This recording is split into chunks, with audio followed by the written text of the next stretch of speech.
రోజు రోజుకి గోల్డ్ రేట్లు పెరుగుతున్నాయి. తాకట్లో ఉన్న బంగారానికి వడ్డీలు పెరుగుతున్నాయని టెన్షన్ పడుతున్నారా? కొమ్మూరి గోల్డ్ వచ్చాక ఆ టెన్షనే పోయింది. Kommuri gold. Hi sir, welcome to our channel. Present మనతో పాటు దాము బాలాజీ గారు సీనియర్ జర్నలిస్ట్ ఉన్నారు. వారితో ఒకసారి మాట్లాడుతాం. నమస్కారం సార్. సార్, భర్తల్ని చంపుతున్న భార్యల సంఖ్య రోజు రోజు కూడా పెరుగుతూ పోతుంది సార్. రీసెంట్ టైంలో చాలా చూస్తాం. ఇప్పుడు ఇంకో సంఘటన నిజామాబాద్ లో జరిగింది సార్. ఒక భర్తని భార్య హార్పిక్ వేసి చంపేయడం జరిగింది. నరాల్లో ఈ హార్పిక్ ఎక్కించేసి అతన్ని చంపేసింది. సో ఇప్పుడు ఈ ఘటన వెలుగులోకి వచ్చిన తర్వాత అందరూ కూడా షాక్ అయిపోయారు. అసలు ఏం జరిగింది, ఎందుకు ఆమె ఈ విధంగా చంపేసింది, హార్పిక్ ఆలోచన అసలు ఎలా వచ్చిందని కూడా చాలా మంది షాక్ అవుతున్నారు. మరి పోలీసులు ఎలా పట్టుకోగలిగారు, దీనికి సంబంధించి ఎటువంటి వివరాలు ఉన్నాయి సార్? మనం గత కొంతకాలంగా చాలా అంటే భార్యలు భర్తలు చంపే సంఘటనలు చాలా చెప్పుకుంటున్నాము. జనరల్గా ఏంటంటే చాలా క్రియేటివ్గా చంపుతున్నారు అనే విషయం కూడా మనం చాలాసార్లు చెప్పుకుంటున్నాం. అంటే చాలా వెరైటీగా చంపుతున్నారు. మామూలుగా భర్తలు అయితే కత్తులతో నరికేయడము, గొడ్డలతో నరికేయడము, ఇలాగ గొంతు విసి చంపేయడము ఇలాగే చేస్తారు. కానీ భార్యలు వెరైటీగా చంపుతున్నారు. మామూలుగా మొదటి నుంచి కూడా స్త్రీలు చరిత్రలో చూస్తే ఎక్కువగా విషం ఇచ్చి భర్తల్ని చంపడం అనేది చూస్తుంటాం. అయితే ప్రతిసారి నేను చాలాసార్లు చెప్తూనే ఉంటాను, ఇండియాలో ఇప్పటికి కూడా 27,000 30,000 మధ్య హత్యలు జరుగుతుంటే అందులో 90% మగవాళ్లే ఆడవాళ్ళని హత్యలు చేస్తున్నారు. ఓన్లీ 10% మాత్రమే స్త్రీలు చేసే హత్యలు 10% కంటే తక్కువే ఉంటున్నాయి. కాకపోతే ఏంటంటే మగవాళ్ళు హత్యలు చేస్తే అది నార్మల్ అయిపోయింది, అది న్యూస్ కాదు. ఆడవాళ్ళు హత్యలు చేస్తే అది ఇప్పటికి కూడా పెద్ద ఎత్తున న్యూస్ అయిపోయింది. ఎందుకంటే ఇప్పటి వరకు బాధితులుగా స్త్రీలు ఉంటున్నారు, వాళ్ళే ఇప్పుడు తిరగబడి వాళ్ళు కూడా చంపడం మొదలు పెట్టారు. సో అది బయటకు వస్తుంది. ఇప్పటికి కూడా ఇలాంటి వెర్షన్స్లో ప్రాబ్లం ఏంటంటే మనకి పోలీస్ వెర్షనే తెలుస్తుంది. ఆమె పాయింట్ ఆఫ్ వ్యూ, అసలు ఆమె ఎందుకు చంపాలనుకున్నది భర్తని, ఆమె చంపడం వల్ల ఆమెకు వచ్చిన లాభం ఏంటి, ఆమె ఫీలింగ్స్ ఏంటి అనేది మనకు తెలియదు ఈ కేసుల్లో. ఆ లిమిటేషన్ ఈ అన్ని కేసుల్లో కూడా మనకు ఉంటుంది. స్త్రీల వైపు నుంచి అంటే చంపిన ఆరోపణలు ఎదుర్కొంటున్న స్త్రీల వైపు నుంచి వాళ్ళ యాంగిల్స్ ఏంటో మనకు తెలియదు కాబట్టి మనం మన అభిప్రాయాల్ని చెప్తూ ఉంటాం. సో ఆ లిమిటేషన్ ఈ స్టోరీలో కూడా ఉంది. అయితే ఈ మధ్యకాలంలో నిజామాబాద్లో కూడా ఇలాగ స్త్రీలు చంపడం అవునింది. లాస్ట్ కూడా మనం ఒకసారి చెప్పుకున్నాం, 2026 జనవరిలో సౌమ్య అనే ఒక ఆమె ఒక సుపారీ ఇచ్చి తన పల్నాటి రమేష్ అని తన భర్తని అంతకుముందు LIC చేయించి అతని మీద ఇన్సూరెన్స్ చేయించి సుపారీ ఇచ్చి లేపేసింది. అంతకుముందు కూడా వర్నీలో కూడా ఏప్రిల్లో ఇలాగే ఒక హత్య జరిగింది. అలాగే ఇప్పుడు ఈ హత్య కొద్దిగా వెరైటీగాను కొంచెం చూడడానికి వినడానికి విచిత్రంగానూ ఉంది. అంటే భర్తని మామూలుగా ఎలా చంపుతుంటారు, బాగా మందు తాగించి ప్రియుడితో కలిసి దిండాదిమి సఫోకేట్ చేసి చంపేయడము, లేకపోతే సుపారీ ఇచ్చి చంపేయడము, లేకపోతే ఏవో ప్రియుడు ఏమో కలిసి అతన్ని గొడ్డలతోనే గోదాన్ని నరికి చంపేయడము ఇలాగ జరుగుతుంటాయి. మత్తు మందులు ఇచ్చి చంపేస్తుంటారు. అయితే ఇక్కడ ఈమె ఒక హార్పిక్, బాత్రూంలో మనం బాత్రూమ్ క్లీనర్గా వాడే హార్పిక్ని ఇంజెక్షన్ ద్వారా ఎక్కించి నరాల్లోకి ఎక్కించి చంపడం అనేది నేనైతే వినలేదు ఇప్పుడు. సో అందువల్ల అది విచిత్రంగా అందరికి అనిపిస్తుంది. అసలు ఏం జరిగింది, మనకున్న డీటెయిల్స్ ఏంటి అనేది చూసినప్పుడు నిజామాబాద్లో మోపాల్ మండలంలో న్యాల్కల్ అనే ఒక గ్రామం ఉంది. న్యాల్కల్లో దాయిని ప్రశాంత్ భర్త పేరు, ఇతనికి 35 ఏళ్ళు. ఇతను గత కొంతకాలంగా సౌదీలో ఉంటున్నాడు. సౌదీ అరేబియాలో ఉండి అక్కడ పనిచేసుకుంటున్నాడు. అక్కడ కూడా ఇతను లేబర్గానే పనిచేస్తున్నాడు. వీళ్ళ భార్య సంధ్య, ఈమె ఇంద్రపూర్ కాలనీ అక్కడ నిజామాబాద్లో, ఇది వచ్చి నిజామాబాద్ అవుట్స్కట్స్లో ఉందని చెప్తున్నారు. నిజామాబాద్లో ఇంద్రపూర్ కాలనీలో ఒక ప్రైవేట్ హాస్పిటల్లో నర్సుగా పనిచేస్తుంది. ఆ టైంలో ఈమెకి ఒక అనిల్ అనే ఒక అబ్బాయి పరిచయం, మెరుగురి అనిల్ అనే అబ్బాయి పరిచయం అయ్యాడు. ఆ అబ్బాయితో అఫైర్ ఏర్పడింది. జనరల్గా గల్ఫ్లో ఉన్న హస్బెండ్స్ గల్ఫ్లో ఉన్నప్పుడు ఇక్కడ యంగ్గా ఉన్న భార్యలు ఉన్నప్పుడు ఖచ్చితంగా వాళ్ళతో సాన్నిహిత్యం ఉండదు కాబట్టి ఎవరో ఒకరితో అఫైర్లు ఏర్పడడం అనేది వెరీ కామన్. అలాంటి చాలా సందర్భాలు క్రైమ్లు కూడా జరిగి ఉన్నాయి. ఎందుకంటే భర్తలేమో అక్కడ ఉంటారు, వీళ్ళు ఒంటరిగా ఉంటారు, యంగ్గా ఉంటారు. వీళ్ళని భర్త లేడని తెలిసి చాలామంది ట్రై కూడా చేస్తుంటారు. వీళ్ళకి కూడా కావాలనిపిస్తుంది. సో ఆ రకంగా అఫైర్లు కామన్ గల్ఫ్లో ఉన్న వాళ్ళ భార్యలు. అందరూ అని కాదు, ఎక్కువగా స్కోప్ ఎక్కువగా ఉంటుంది అలాగా భర్తలు లేనప్పుడు. సో అలాగే ఈమె కూడా అఫైర్ పెట్టుకుంది. ఈ విషయం అక్కడ కూడా భర్తలకు కూడా డౌట్లు వస్తుంటాయి, నేను లేను కదా ఈ అమ్మాయి అక్కడ తన అఫైర్ పెట్టుకుందా ఏంటని. ఎప్పటికప్పుడు వీడియో కాల్ చేసి టెస్ట్ చేస్తూ ఉంటారు. అంటే వీడియో కాల్ చేస్తే ఇంట్లో ఉందా ఎక్కడ ఉందో తెలిసిపోతుంది లొకేషన్. సో అలాగా వాళ్ళు కూడా టెస్ట్ చేస్తూ ఉంటారు. సో ఇది జరుగుతుంది ఎప్పటి నుంచో వీళ్ళ మధ్య. అతనికి అనుమానం అయితే వచ్చింది. సో వచ్చి అప్పుడప్పుడు గొడవ పడదాం, ఎందుకే ఫోన్ ఎత్తలేదు, ఎందుకంటే వీళ్ళు ఫోన్ ఎత్తలేరు కదా. ఒక్కోసారి వీడియో కాల్ అంటే వీళ్ళు దొరికిపోదామని ఫోన్ తీయరు. ఫోన్ తీయకుండా నేను హాస్పిటల్లో ఉన్నాను, ఏదో ఎమర్జెన్సీ కేసులో ఉన్నాను ఏదో చెప్తుంటారు కదా. అలాగే ఏదో మొత్తానికి అతనికి అనుమానం వచ్చి గొడవలు అవుతుంది.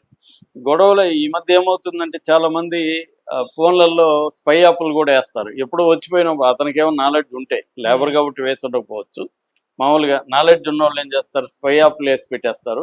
అది అక్కడ కూర్చొని కూడా ఈమె ఎవరితో మాట్లాడుతుంది, ఏ లొకేషన్లో ఉంది, అన్నీ కూడా కనిపెట్టచ్చు అనమాట. అది కూడా చేస్తున్నారు చాలామంది. సో మొత్తానికైతే ఇతనికి అనుమానం వచ్చింది. మొన్న 27వ తేదీ మొన్న జూన్ 27వ తేదీ వచ్చాడు అక్కడి నుంచి. వచ్చినప్పటి నుంచి కూడా ఇదే గొడవ భార్యాభర్తల మధ్య. ఇతనికి తెలిసిపోయింది అనిల్తో ఈమెకు అఫేర్ ఉందని తెలిసిపోయింది. దాంతో గొడవలు పడుతున్నారు. ఈ గొడవలు పడతా ఇతను ఇంకా రోజు నచ్చబెట్టడం మొదలైంది. దాంతో ఈమెకి ప్రియుడిని కలిసే పరిస్థితి లేదు. సో ఈమెం ఆలోచిందంటే వీడిని వేసేస్తే మనం ప్రశాంతంగా ఉండొచ్చు అన్న దీనికి వెళ్ళిపోయింది. వెళ్ళిపోయి ఈమెకు తెలిసిన బంటి అంటారు అతన్ని, అతని పేరు కంది వెంకట సాయి, వాడికి ఫోన్ చేసింది. ఆ ఫోన్ కూడా ఆడియో రికార్డ్ అయింది, అది నేను కూడా విన్నాను. దాంట్లో కూడా ఏమో వాడికి బాగా క్లోజ్గా ఉంది. కాదురా ఒరే అని మాట్లాడుతుంది. వాడు కూడా ఈమెని అరే అంటున్నాడు, లేదురా అంటున్నాడు. అంటే వాళ్ళిద్దరి మధ్య కూడా సాన్నిహిత్యం ఉన్నట్టుగా మనకు కనబడుతుంది.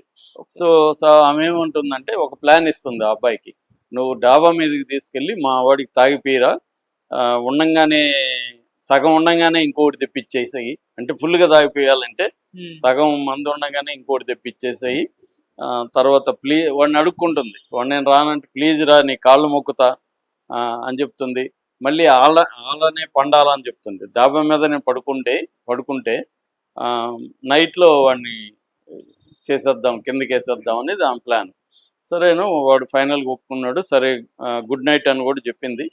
చెప్పేసి ఫోన్ పెట్టి అది అక్కడ ఉంది. తర్వాత కూడా మీడియాతో కూడా ఈ అబ్బాయి బంటి అయిన అబ్బాయి మాట్లాడాడు. ఇలాగ పిలిచింది, నేను వెళ్ళాను, నాకు డబ్బులు ఇచ్చింది, మందుకి ఇచ్చింది, చంపడానికి నాకేం డబ్బులు ఇవ్వలేదు, నేను తీసుకోలేదు అని కూడా అతను ఓపెన్గానే మీడియాతో ముందు కూడా కన్ఫెస్ అవుతున్నాడు. సో వీళ్ళు ప్లాన్ ప్రకారం వీడు బంటి వెళ్ళాడు, డాబా మీద ఈ ప్రశాంత్ బంటి కూర్చున్నారు, తాగారు ఫుల్గా తాగి ఇదైపోయినాక ఈమె వచ్చింది డాబా మీదకి.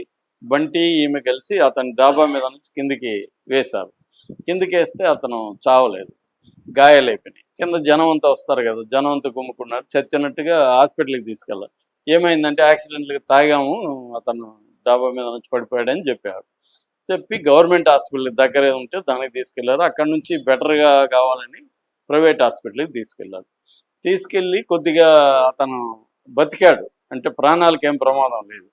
సో దాంతో ఈమెకి ఇప్పుడు భయమైంది, వీడు బయటకు వచ్చాడనుకో వీడికి తెలిసిపోతుంది కదా చంపే ఇదని. దాంతో మొత్తం మన ప్లాన్ పోతుంది, మనం ఇరుక్కుంటామని చెప్పి అర్జెంటుగా ఇంకేం బాగైపోయింది, నేను నర్సే కదా నేను చూసుకుంటాలే అని చెప్పి ఆమె హాస్పిటల్లో ఒప్పించి ఇంటికి తీసుకెళ్ళిపోయినప్పుడు ఐవి క్యాన్యులా అంటారు. ఐవి క్యాన్యులా అంటే చేతికి ఇట్లా ఇంజక్షన్ ఇచ్చేసి దాంట్లో నుంచి పెడతారు కదా మనకి, సెలైన్ అంతా కూడా పైపుల ద్వారా ఎక్కిస్తారు.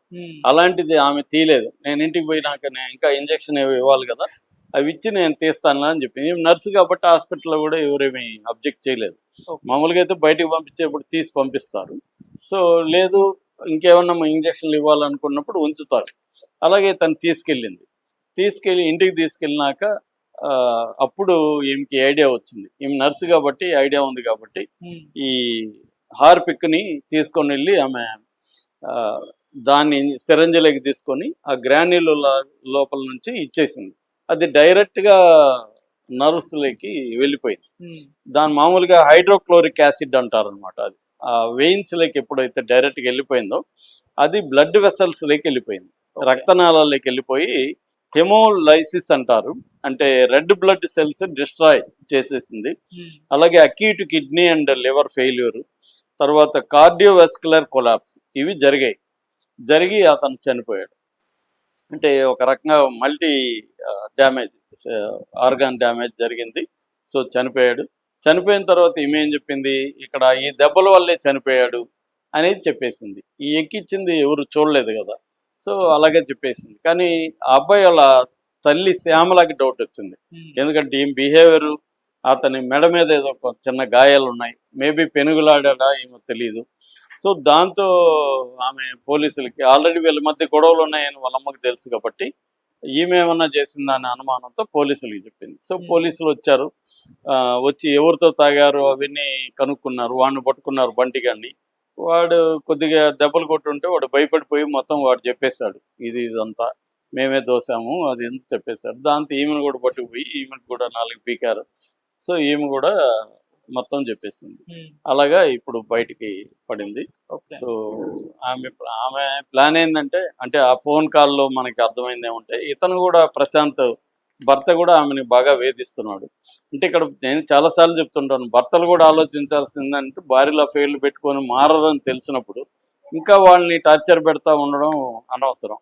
నువ్వు దూరమయ్యి విడాకులు ఇచ్చేసి నువ్వు ప్రశాంతంగా ఉంటూ ఆమెకి ఇష్టం వచ్చినట్టు ఆమెను ఉంచాలి తప్ప, ఆమెని ఇంకా తోముతా ఉండి నువ్వు మందు కొట్టి కూడా వేసుకుంటా ఉంటే వాళ్ళకేమనిపిస్తుంది, వీడిని వేసేస్తే పోతుంది అనిపిస్తుంది. సో భర్తలు కూడా ఆలోచించుకోవాలి. అంటే కుదరదు, ఈమెకి అఫైర్లు మానుకోదు అనుకున్నప్పుడు విడాకులు ఇచ్చి దాన్ని సెటిల్ చేసుకోవాలి. ఇతను అది చేయకుండా పంచాయతీ పెట్టాడు, ఊర్లో పంచాయతీ పెట్టి ఆమె మీద ప్రెజర్ తీసుకురావాలని ట్రై చేశాడు. సో ఇదంతా ఆమెకి ఇబ్బందిగా మారిపోయింది. వీడి మీద ఇష్టం లేదు ఆమెకి, లవర్ కావాలి.